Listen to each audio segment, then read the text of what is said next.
Bonjour. Voilà, aujourd'hui nous allons essayer de répondre à deux objectifs concernant l'interrogation.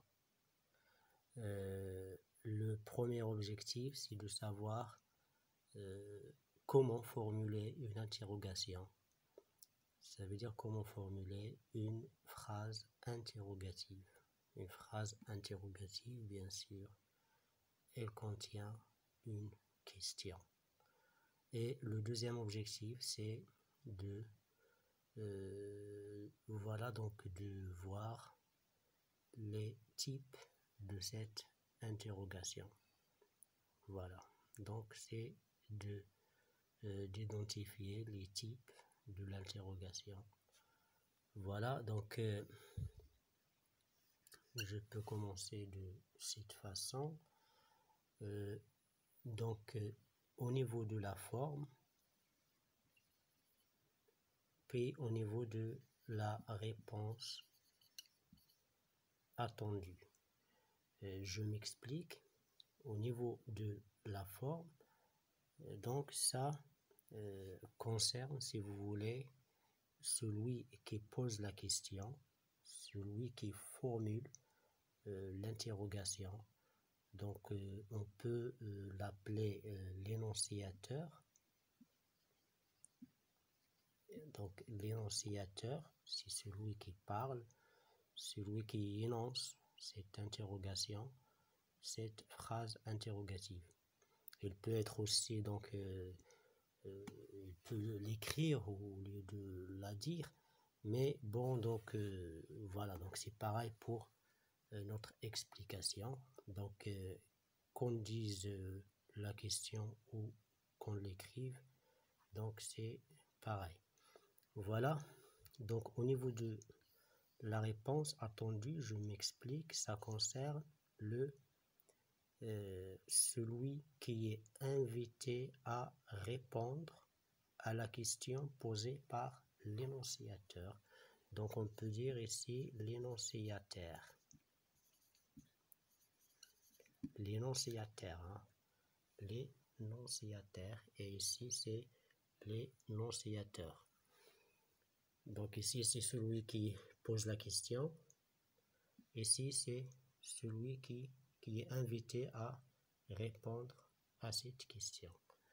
Voilà, donc l'interrogation au niveau de la forme, au niveau de sa formulation, il y en a, si vous voulez, il y en a deux types. Donc il y a ou bien deux façons. Il y a la façon directe, voilà, et indirecte.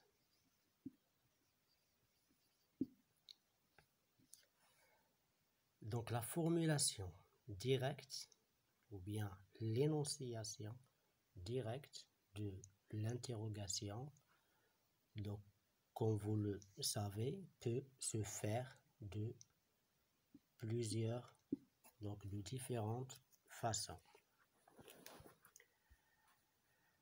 Voilà, donc la façon la plus connue, c'est de commencer par un marqueur interrogatif, une expression ou un moyen interrogatif, comme par exemple est-ce que,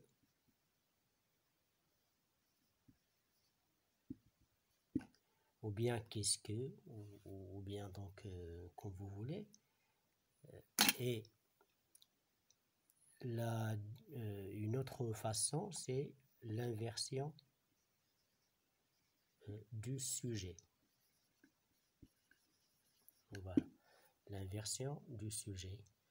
Voilà, donc au lieu de dire par exemple est-ce que tu voyageras demain, je peux dire voyageras-tu demain. Là, j'ai inversé le sujet. Donc, à part ces deux façons, il y a aussi l'intonation. Intonation. L'intonation, c'est le ton qu'on marque voilà, en énonçant une interrogation à l'oral. Donc ça, c'est à l'oral. égale au niveau de l'écrit cette marque de l'interrogation. Voilà, ce point de ponctuation interrogative au niveau de l'écrit. Et ça, c'est au niveau de l'oral. Donc, sans inverser le sujet, sans commencer par un marqueur, comme ça, on peut juste lire la phrase à la base comme une phrase, si vous voulez, déclarative, ou bien voilà, affirmative, mais avec un temps interrogatif. Donc, est-ce que tu voyageras demain? Voyageras-tu demain? Tu voyages demain? Voilà. Donc, voilà donc les façons les plus connues pour formuler une interrogation directe. Maintenant, la formulation indirecte, c'est quoi? Indirect, c'est de formuler une interrogation via une phrase complexe. Cette interrogation se dégage, si vous voulez, de la subordonnée, appelée subordonnée interrogative. Donc, il faut savoir qu'il y a plusieurs types de subordonnées, des subordonnées relatives, des subordonnées circonstancielles, des subordonnées infinitives, des subordonnées, etc. Et il y a aussi des subordonnées interrogatives. Donc, voilà. Par exemple, je voudrais savoir si vous voyagerez demain, par exemple. Donc, à partir de si jusqu'à la fin, c'est une subordonnée, voilà, interrogative. Ou bien, je voudrais savoir quand voyagerez-vous, etc. Donc, quand il y a,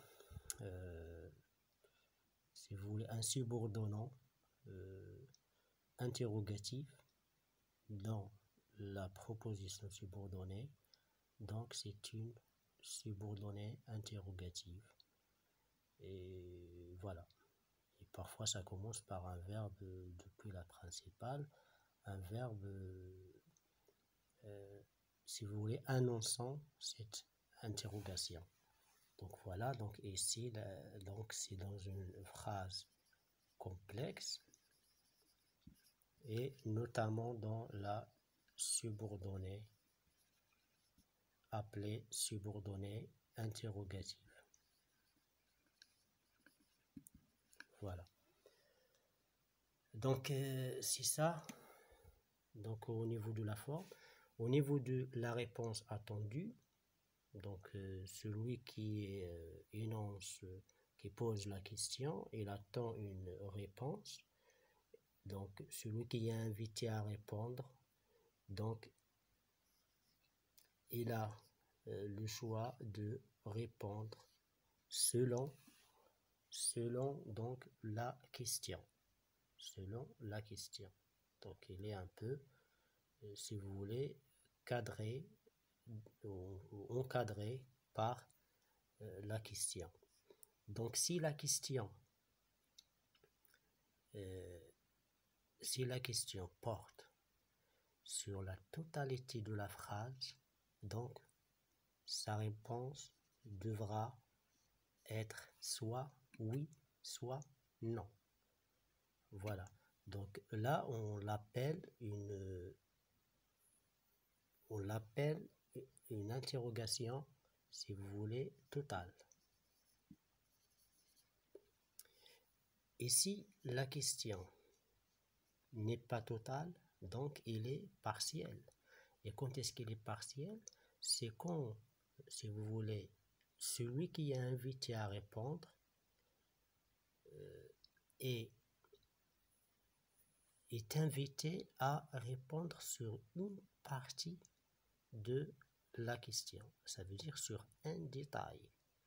Donc, il veut ou bien l'énonciateur veut bien des informations ou bien des détails précis.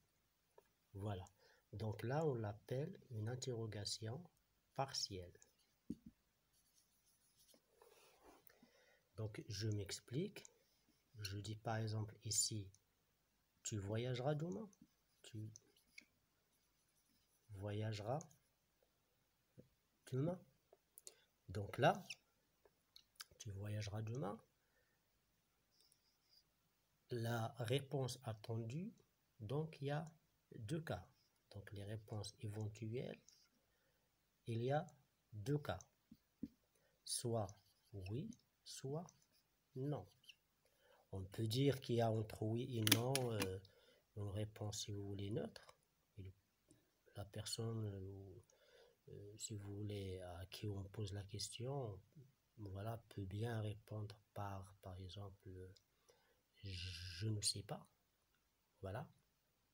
Tu voyageras demain? Bah, je ne sais pas encore. Je n'en sais rien. Par exemple, c'est entre oui et non. C'est voilà, ni oui ni non. Mais quand on dit oui ou non, ce n'est pas, si vous voulez, ce que la personne qui est invitée de répondre, si vous voulez, a comme choix. Non.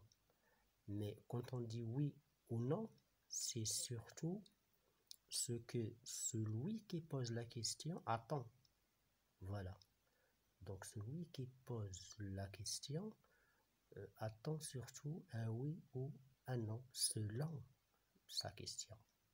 Selon sa question. Parce que si celui qui pose la question savait que la personne à qui il pose la question ne savait pas ou bien ne voulait pas répondre, il n'aurait pas posé la question, tout simplement.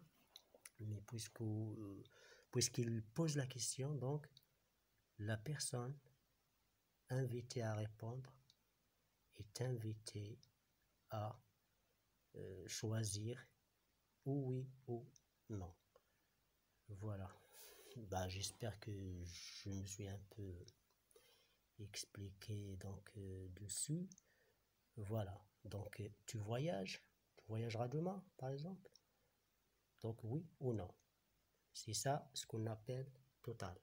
Pourquoi? Parce que si oui, ça porte sur toute la phrase. Oui, je voyagerai demain. Si c'est non, non, je ne voyagerai pas demain. Donc ça porte sur la totalité de la phrase. C'est pour ça qu'on l'appelle interrogation totale. Et quand est-ce qu'il est partiel?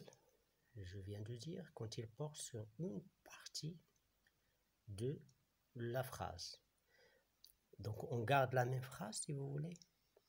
Supposons que la question ici, tu voyageras demain.